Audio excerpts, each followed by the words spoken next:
নমস্কার বন্ধুরা, আজকে আমি রান্না করব পাঁপড় আলু কোয়াশ দিয়ে একটা তরকারি। আগে আমি তার জন্য পাঁপড়গুলোকে একটা একটা করে ভেজে নিচ্ছি।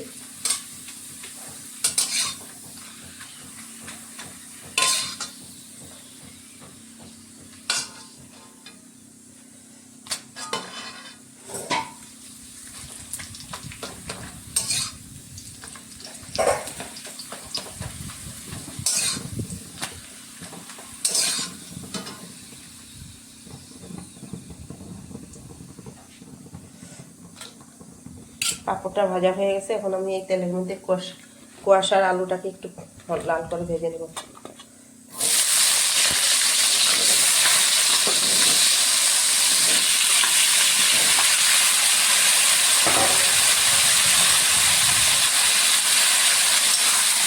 অল্প হলুদ দিয়ে দিলাম ভাজার জন্য।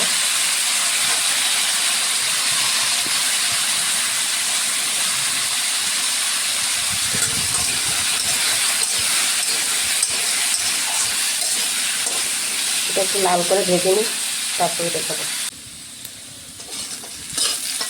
কোয়াশ আলুটা লাল করে ভেজে নিয়েছি, হয়ে গেছে।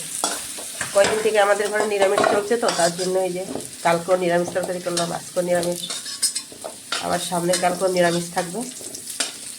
ওই জন্য এটা নিরামিষ করছি আমি, পাঁপড় আলু দিয়ে কোয়াশ দিয়ে একটা তরকারি করছি। তেলটা গরম হয়ে গেছে, এখানে আমি এখন দিয়ে দিচ্ছি অল্প পাঁচফোড়ন, দিয়ে দিলাম দুটা তেজপাতা,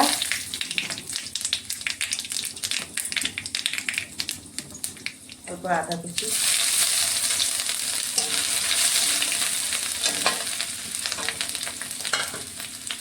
তাহলে টমেটো, কাঁচা লঙ্কা, একটু আদা পেস্ট,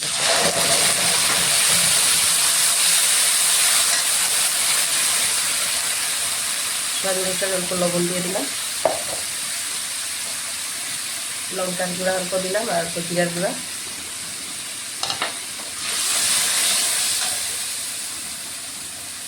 হলুদ দিয়ে দিলাম।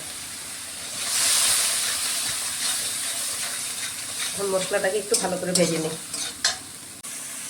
মশলাটা ভাজা হয়ে গেছে, যে দেখো তেল ছেড়ে দিয়েছে। এখন আমি কোয়াশ আলুটাকে ঢেলে দিচ্ছি। এটা দিয়ে আমি 10 মিনিট মতন ফ্রাই করবো এটাকে ভালো করে। মশলাটা ভাজা হয়ে গেছে, এখানে একটু জল দিয়ে দিচ্ছি। জলটা বেশি করে দেবো, কেন পাঁপড়ে জলটাকে টেনে নেবে, না হবে একদম ডাট হয়ে যায়, না হবে তরকারিটা। কোয়াশ আলুর তরকারিটা হয়ে গেছে, এখানে আমি যে পাঁপড় ভেজে রেখেছিলাম, ভেঙে রেখেছি, এটা দিয়ে দিচ্ছি। পাঁপড়টা একটু কম আছে, পাঁপড় বেশি দিতে লাগে, তখন গিয়ে তরকারিটা ভালো হয়।